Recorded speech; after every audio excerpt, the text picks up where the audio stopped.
NSQFന്റെ starting ആണ് നമുക്ക് ഉള്ളത്. അതായത് NSQFല് നമ്മുടെ ആദ്യത്തെ ലെസൺ തന്നെ ചാപ്റ്റർ 1 ബേസിക് ഇലക്ട്രിക്കലിനെ കുറിച്ചാണ് പറയുന്നത്. അപ്പൊ അതില് വളരെ പ്രധാനപ്പെട്ടായിട്ടുള്ള ഒരു കാര്യമാണ് നമുക്ക് ഇന്ന് ആദ്യമായിട്ട് തന്നെ സ്റ്റാർട്ട് ചെയ്യാറുള്ളത്. ഇലക്ട്രിക്കൽ ഹസാർഡ്സ് എന്ന് പറയും.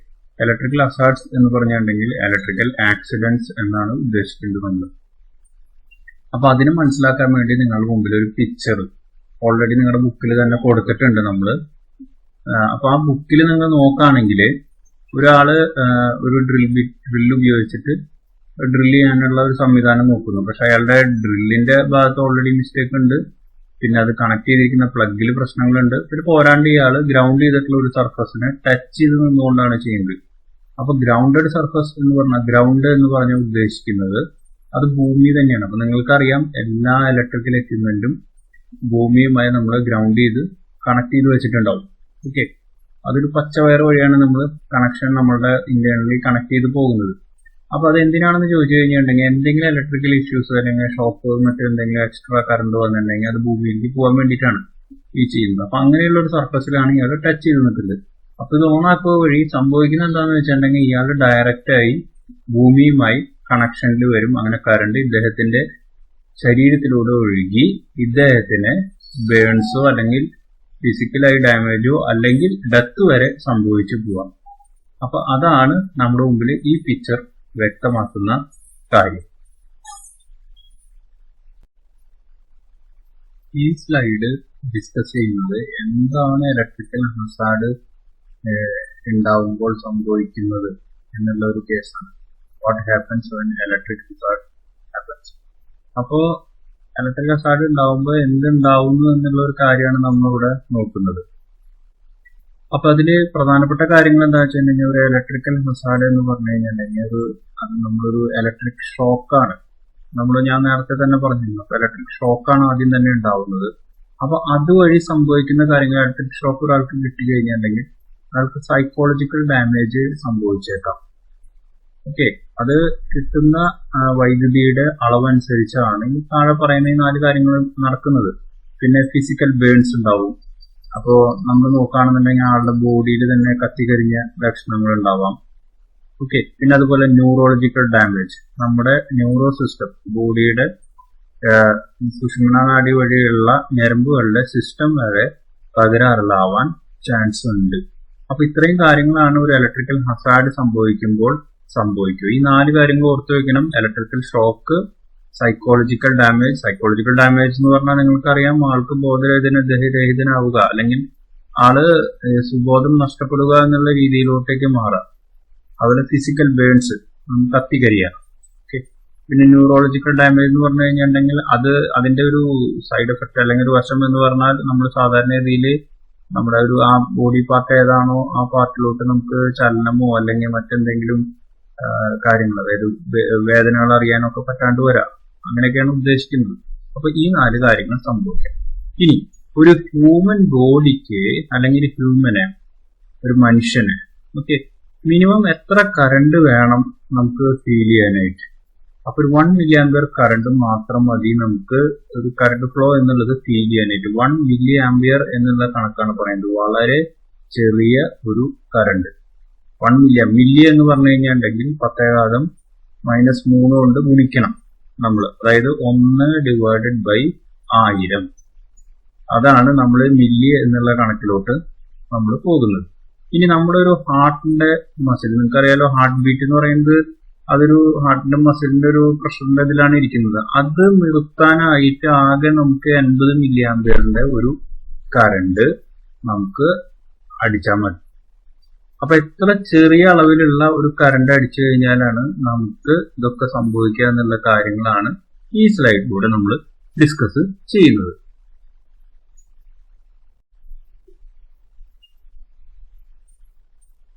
ഈ സ്ലൈഡിൽ നമ്മൾ ഡിസ്കസ് ചെയ്തു വരുന്നത് എന്തുകൊണ്ട് ഇലക്ട്രിക് ഹസാർഡ്സ് അല്ലെങ്കിൽ ഇലക്ട്രിക് ആക്സിഡന്റ്സ് സംഭവിക്കുന്നു എന്നുള്ള കാര്യമാണ്. അപ്പൊ അതില് നമ്മൾ പ്രധാനപ്പെട്ടായിട്ട് പറയുന്ന 3 കാര്യങ്ങളാണ് എടുത്തു പറയുന്നത്. ഒന്ന് അൺസേഫ് എക്യുപ്മെന്റ്സ് അല്ലെങ്കിൽ ഇൻസ്റ്റാളേഷൻ. എക്യുപ്മെന്റ് സേഫ് അല്ല, അല്ലെങ്കിൽ അത് ഇൻസ്റ്റാൾ ചെയ്തിട്ടുള്ളത്, അതിനെ കണക്ട് ചെയ്ത് വെച്ചിട്ടുള്ള അതിന്റെ മെത്തേഡുകളൊന്നും തന്നെ ശരിയല്ല. രണ്ടാമത്തെ കേസ് എന്ന് പറയുന്നത് work place made by an unsafe environment. നമ്മൾ ജോലി എടുക്കുന്ന ആ ഒരു സ്ഥലം സേഫ് ആയിട്ടുള്ള ഒരു സാഹചര്യമല്ല നിലനിൽക്കുന്നത്. പിന്നെ മൂന്നാമത്തെ കേസ് എന്ന് പറയുന്നത് അൺസേഫ് വർക്ക് പ്രാക്ടീസസ്. നമ്മൾ ജോലി എടുക്കുമ്പോൾ നമ്മൾ അതിൽ ചെയ്യുന്ന ചില മിസ്റ്റേക്സ്. അപ്പോൾ ഇലക്ട്രിക്കൽ എക്യുപ്മെന്റ് ആണെങ്കിൽ ചിലപ്പോൾ ഗ്ലൗസ് ഇട്ട് വർക്ക് ചെയ്യേണ്ടി വരും. അതൊന്നും നമ്മൾ ചെയ്യില്ല ചിലപ്പോൾ. അപ്പൊ നമുക്ക് ഷോക്ക് കിട്ടാനായിട്ട് ചാൻസ് ഉണ്ട്. അപ്പൊ അതൊക്കെയാണ് അൺസേഫ് വർക്ക് പ്രാക്ടീസസ് എന്ന് പറയുന്നത് ഉദ്ദേശിച്ചത്. ഇനി എങ്ങനെ ഇലക്ട്രിക്കൽ ഹസാർഡിനെ നമുക്ക് പ്രിവെന്റ് ചെയ്യാം എന്നുള്ള കാര്യങ്ങളാണ് നമ്മൾ നോക്കേണ്ടത്. എങ്ങനെ ഇതിൽ നിന്ന് നമുക്ക് ഓവർകം ചെയ്യാം. അപ്പൊ അതിനുവേണ്ടി ആദ്യം തന്നെയുള്ള കേസാണ് നമ്മൾ ഉദ്ദേശിക്കുന്നത് ഇൻസുലേഷൻ പ്രൊവൈഡ് ചെയ്യുക എന്ന് പറയും. ഇൻസുലേഷൻ എന്ന് പറഞ്ഞിട്ടുണ്ടെങ്കിൽ അതിന്റെ ഡെഫിനിഷൻ വരെ വരുന്നത് it is the process protective coat covering to safeguard individuals from electrically engaged wires and parts. എന്ന് വെച്ച് കഴിഞ്ഞിട്ടുണ്ടെങ്കിൽ എന്താണ്, ഇലക്ട്രിക്കലായിട്ട് ലൈവ് ആയിരിക്കുന്ന അല്ലെങ്കിൽ ഒരു ഇലക്ട്രിസിറ്റി കടന്നു പോകുന്ന വയറുകളോ അല്ലെങ്കിൽ പാർട്സോ അതിൽ നിന്ന് ഓരോരുത്തരെയും ഒരു പ്രൊട്ടക്ഷൻ കൊടുത്തുകൊണ്ട്, ഒരു കവറിംഗ് പ്രൊട്ടക്ഷൻ കൊടുത്തുകൊണ്ട് അവരെ സേഫ് ഗാർഡ് ചെയ്യുക, സംരക്ഷിക്കുക. അതാണ് നമ്മൾ ഇൻസുലേഷൻ എന്ന് പറഞ്ഞാൽ ഉദ്ദേശിക്കുന്നത്. സാധാരണ രീതിയിൽ ഈ ഇൻസുലേഷന് വേണ്ടി ഉപയോഗിക്കുന്ന മെറ്റീരിയൽ എപ്പോഴും ഇലക്ട്രിക് ഫ്ലോ അല്ലെങ്കിൽ കറണ്ടിന്റെ കാര്യത്തിൽ ഹൈ റെസിസ്റ്റൻസ് കാണിക്കുന്നതായിരിക്കും. അപ്പൊ ശരിക്കും നോക്കുകയാണെന്ന് വെച്ചിട്ടുണ്ടെങ്കിൽ എന്താണ് റെസിസ്റ്റൻസ് എന്ന് പറഞ്ഞു കഴിഞ്ഞിട്ടുണ്ടെങ്കിൽ അതിന്റെ മീനിങ് ഉദ്ദേശിക്കുന്നത് തന്നെ എതിർപ്പ് എന്നുള്ളതാണ്. നമ്മൾ എന്തെങ്കിലും ഒരു കാര്യം പറയുന്നു, അപ്പൊ അതിനോട് ഒരാൾ എതിർപ്പ് പ്രകടിപ്പിക്കുന്നു എന്ന് പറയില്ല, അപ്പൊ അതൊരു റെസിസ്റ്റൻസ് ആണ്. അതുപോലെ കറണ്ട് എന്ന് പറയുന്ന സംഗതി ഒഴുകുന്ന വഴിയിൽ എന്തെങ്കിലും അതിനൊരു എതിർപ്പ് കൊടുക്കുക, അതാണ് റെസിസ്റ്റൻസ് എന്ന് പറയുന്നത്. അപ്പൊ അത് ഹൈ റെസിസ്റ്റൻസ് ഉള്ള ഒരു പദാർത്ഥമായിരിക്കും നമ്മൾ ഈ ഇൻസുലേഷന് വേണ്ടിയിട്ട് ഉപയോഗിക്കുക. അപ്പൊ അതിലൂടെ ഒട്ടും കറണ്ട് ഒഴുകില്ല. അതിന് ഉദാഹരണമായ പദാർത്ഥങ്ങളാണ് താഴെ കൊടുക്കുന്ന പേരുകൾ: ഗ്ലാസ്, മൈക്ക, റബ്ബർ, പ്ലാസ്റ്റിക്. ഇവയിലൂടെ ഒന്നും കറണ്ട് ഒഴുകുക തന്നെ ചെയ്യുകയില്ല.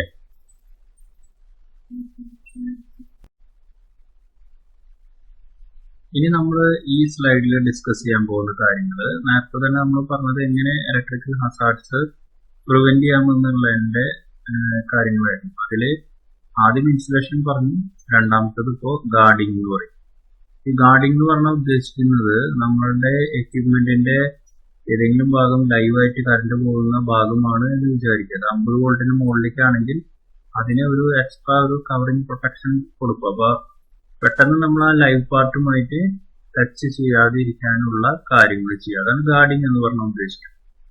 നെക്സ്റ്റ് സംഗതി അതിൽ പ്രിവെന്റ് ചെയ്യാനുള്ള മെഷേഴ്സിൽ ഗ്രൗണ്ടിങ് എന്ന് പറഞ്ഞാൽ ഞാൻ നേരത്തെ തന്നെ പറഞ്ഞു. ഗ്രൗണ്ട് എന്ന് പറയുന്നത് ഒരു നമ്മൾ റെഫർ ചെയ്യുന്നത്, ഗ്രൗണ്ട് എന്ന് പറഞ്ഞാൽ റെഫർ ചെയ്യുന്നത് നമ്മുടെ കണ്ടക്റ്റീവ് ബോഡിയാണ്. അപ്പൊ യൂഷ്വലി അത് എർത്താണ്, ഭൂമിനെയാണ് നമ്മൾ അങ്ങനെ ഗ്രൗണ്ട് എന്ന് പറഞ്ഞ രീതിയിൽ എടുക്കുന്നത്. അപ്പൊ നമ്മൾ ഏത് എക്യുപ്മെന്റ് ആണോ നമ്മൾ സേഫ് ഗാർഡ് ചെയ്യേണ്ടതെന്ന് വെച്ചിട്ടുണ്ടെങ്കിൽ ആ എക്യുപ്മെന്റ് നമ്മൾ ഭൂമിയുമായിട്ട് കണക്ട് ചെയ്ത് വെക്കുന്നു. അതിനാണ് നമ്മൾ ഗ്രൗണ്ടിങ് എന്നുള്ള പ്രതിഭാസം കൊണ്ട് ഉദ്ദേശിക്കുന്നത്. നെക്സ്റ്റ് നമ്മൾ പറയുന്ന കാര്യം പ്രിവെൻഷന് വേണ്ടി ഉപയോഗിച്ചത് സർക്യൂട്ട് പ്രൊട്ടക്ഷൻ ഡിവൈസസ്. ഇതിന് നമ്മൾ ഉദ്ദേശിക്കുന്ന കാര്യങ്ങൾ എന്താണെന്ന് വെച്ച് കഴിഞ്ഞിട്ടുണ്ടെങ്കിൽ ഈ തരം ഡിവൈസസ്, അതായത് ഇതൊരു ഡിസൈൻ ചെയ്യുന്ന ഒരു ഡിവൈസസ് ആണ്. നമ്മൾ പ്രാക്ടിക്കലി നമ്മൾ ഇലക്ട്രോണിക് സർക്യൂട്ടുകളൊക്കെ വെച്ച് ഡിസൈൻ ചെയ്യുന്നത് അല്ലെങ്കിൽ അങ്ങനെ നമ്മൾ ഉണ്ടാക്കിയെടുക്കുന്ന കാര്യങ്ങളാണെങ്കിൽ, അപ്പൊ it is design to automatically limit or shut off the flow of electricity in the event of ground fault, overload or short circuit in the wiring system. ഇത് ഉദ്ദേശിക്കുന്നത് വെച്ചിട്ടുണ്ടെങ്കിൽ നമ്മൾ വയറിംഗ് സിസ്റ്റത്തിൽ എന്തെങ്കിലും ഷോർട്ട് സർക്യൂട്ട് അല്ലെങ്കിൽ എന്തുണ്ടാവും, ഓവർലോഡ് വരാം, അല്ലെങ്കിൽ ഗ്രൗണ്ടിന് എന്തെങ്കിലും പ്രശ്നം വരാം. ഇങ്ങനെ ഉണ്ടാവുന്ന സന്ദർഭങ്ങളിൽ ഇത്തരം ഉണ്ടാക്കിയെടുക്കുന്ന സർക്യൂട്ടുകൾ ഓട്ടോമാറ്റിക്കലി ഒന്നുമില്ലെങ്കിൽ കറണ്ടിനെ ലിമിറ്റ് ചെയ്ത് കളയും, അല്ലെങ്കിൽ കംപ്ലീറ്റ്ലി ഷട്ട് ഓഫ് ചെയ്യും. ഓക്കെ, അപ്പൊ അതിന് എക്സാമ്പിൾ ആയിട്ടുള്ള കാര്യങ്ങളാണ് നമ്മുടെ വീട്ടിൽ നിന്ന് നമ്മൾ കാണാറുള്ള കാര്യങ്ങളൊക്കെയാണ്. നമ്മുടെ ഇലക്ട്രിസിറ്റി, നമ്മുടെ വീട്ടിലെ വയറിംഗ് സിസ്റ്റം നോക്കണമെങ്കിൽ ഫ്യൂസസ്. ഓക്കെ, ഫ്യൂസ് ഒരു ഇമ്പോർട്ടന്റ് ആയിട്ടുള്ള, പിന്നെ സർക്യൂട്ട് ബ്രേക്കേഴ്സ് എന്ന് പറയും. സർക്യൂട്ട് ബ്രേക്കേഴ്സ് നമ്മുടെ വീട്ടിൽ എല്ലായിടത്തും ഉണ്ട്. ഇനിയിപ്പോ മെയിൻ്റെ അവിടേക്ക് നമ്മൾ നോക്കുകയാണെന്നുണ്ടെങ്കിൽ അവിടെ ഫ്യൂസും കാണും. അപ്പൊ സർക്യൂട്ട് ബ്രേക്കേഴ്സ്, പിന്നെ അതുപോലെ ഫ്യൂസസ്, പിന്നെ ഗ്രൗണ്ട് ഫോൾട്ട് സർക്യൂട്ട് ഇന്റർപ്രിറ്റേഴ്സ് എന്ന് പറയുന്ന വേറെ ഡിവൈസസ് ഉണ്ട്. അതൊക്കെ ഈ പ്രൊട്ടക്ഷന് വേണ്ടി നമ്മൾ സർക്യൂട്ട് പ്രൊട്ടക്ഷന് വേണ്ടി ഉപയോഗിക്കുന്നത്. ഇനി അടുത്തതെന്ന് പറഞ്ഞാൽ പ്രിവെൻഷന് വേണ്ടി എന്ന് പറയുന്നത് സേഫ് വർക്ക് പ്രാക്ടീസസ്. നമ്മൾ ആദ്യമേ തന്നെ തുടക്കത്തിൽ ഞാൻ ആ കാര്യം പറഞ്ഞു. എന്താണ് ഈ സേഫ് വർക്ക് പ്രാക്ടീസസ് എന്ന് പറഞ്ഞു കഴിഞ്ഞിട്ടുണ്ടെങ്കിൽ നമ്മൾ ചെയ്യേണ്ട ചില കാര്യങ്ങൾ. അതൊരു എക്യുപ്മെന്റ്, ഡാമേജ് ആയിട്ടുള്ള ഒരു എക്യുപ്മെന്റ്. ആ എക്യുപ്മെന്റ് തുറക്കുന്നതിന് മുമ്പ് അല്ലെങ്കിൽ ഇൻസ്പെക്ഷൻ നടത്തുന്നതിന് റിപ്പയർ ചെയ്യാനായിട്ട് മുമ്പ് അതിന് ആദ്യം തന്നെ ഡി എനർജൈസ് ചെയ്യണം. അതിന്റെ ഉള്ളിൽ എവിടെയെങ്കിലും കറണ്ട് സ്റ്റോർ ചെയ്തിട്ടുള്ള ഭാഗങ്ങളുണ്ടെങ്കിൽ അതിനെ നമ്മൾ ഷോർട്ട് ചെയ്ത് ലീക്ക് ചെയ്ത് കളയണം മൊത്തമായിട്ട്. അപ്പോൾ അങ്ങനെ ചെയ്തു കഴിഞ്ഞിട്ടുണ്ടെങ്കിൽ അതിന്റെ ഉള്ളിൽ നിന്ന് ഷോർട്ട് നമുക്ക് ഏൽക്കാനായിട്ടുള്ള സാഹചര്യം ഉണ്ടാവുകയില്ല. നെക്സ്റ്റ് കാര്യം എന്താണെന്ന് വെച്ചിട്ടുണ്ടെങ്കിൽ നമ്മൾ വർക്ക് ചെയ്യുമ്പോൾ എപ്പോഴും നല്ല ടൂൾസ് ഉപയോഗിച്ച് വർക്ക് ചെയ്യാം. ഡാമേജ് ആയിട്ടുള്ള നമ്മൾ ഉദ്ദേശിക്കുന്നത് ടെസ്റ്റർ ഒന്നും വെച്ച് വർക്ക് ചെയ്യാണ്ടിരിക്കുക. അങ്ങനെ ഡാമേജ് സാധനങ്ങൾ വെച്ച് വർക്ക് ചെയ്താൽ എന്താ സംഭവിക്കുക? നമുക്ക് എവിടെ കറണ്ട് വരുന്നതെന്ന് അറിയാൻ പറ്റില്ല. അപ്പൊ ദെൻ നമുക്ക് എന്ത് സംഭവിക്കും? കറണ്ട് നമ്മളെ തന്നെ അടിക്കുന്നതായിരിക്കും. അങ്ങനെ നമുക്ക് തന്നെ ഡാമേജ് സംഭവിക്കും. പിന്നെ അതുപോലെ തന്നെ അപ്രോപ്രിയേറ്റ് പ്രൊട്ടക്റ്റീവ് എക്യുപ്മെന്റ്സ് നമ്മൾ ഉപയോഗിക്കുക. പ്രൊട്ടക്ഷന് വേണ്ടിയിട്ട് നമുക്ക് എന്തൊക്കെ കാര്യങ്ങൾ നമുക്ക് ഇലക്ട്രിസിറ്റിയുടെ കാര്യത്തിൽ സേഫ് ഗൈഡ് ലൈൻ പറഞ്ഞിട്ടുണ്ടോ ആ സാധനങ്ങളൊക്കെ തന്നെ നമ്മൾ ചെയ്തതിന് ശേഷം മാത്രമേ നമ്മൾ അങ്ങനത്തെ വർക്കുകൾ ചെയ്യാൻ പാടുകയുള്ളൂ.